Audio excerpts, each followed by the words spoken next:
he's very eloquent in the way that Polkinghorne is eloquent. Shabbat Akhtar is also very eloquent.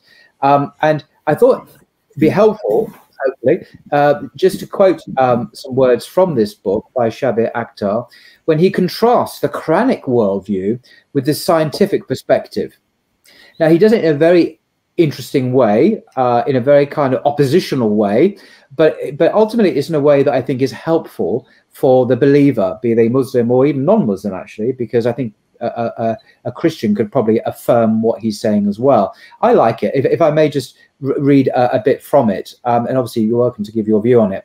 So Shabbat Akhtar writes, the Quranic, like the biblical worldview, conflicts with the scientific perspective, which assumes that the cosmos, the universe, is a self-contained set of patterned empirical sequences intelligible to us in terms of natural causality.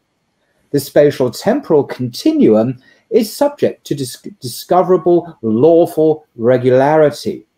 Recently, probability laws, couched in statistical terms, replaced the older laws of causality as physical indeterminacy complicated the picture at the subatomic level.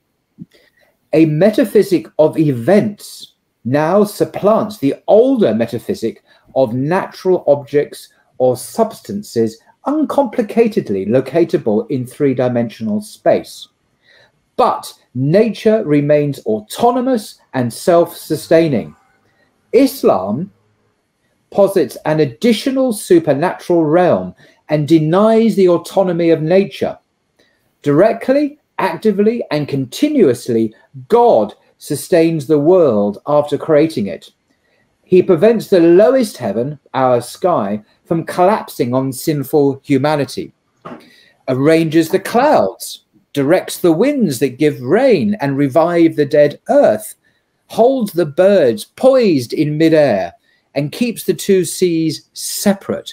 Lots of Quranic references here, which I've not mentioned in this because it'd be too cumbersome otherwise. And he concludes, the Quranic cosmology presupposes continuous interaction between the natural causal world and the supranatural realm of occult causality. By the way, the word occult causality, I think occult means hidden. We can't perceive it. Causality means cause and effect. So the Quran presupposes this interaction between these two dimensions, the natural causal world and the supernatural realm of occult causality. Supernatural agents routinely act within and interpenetrate the natural world of empirical causality. The jinn, elemental spirits found in the intricate nexus of Arabic poetry, possession and madness are integral to the pre-Islamic outlook and remain part of modern Islam. Indeed, Iblis, the devil, is a jinn created from fire.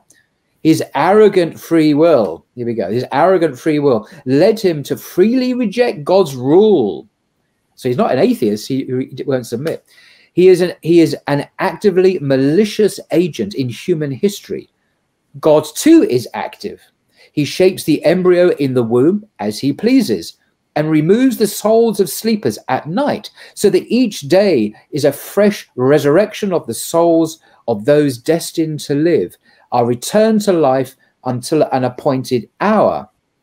In the spiritual interaction between the two worlds, human petition, prayer, piety, pure speech, and good deeds ascend to the unseen world.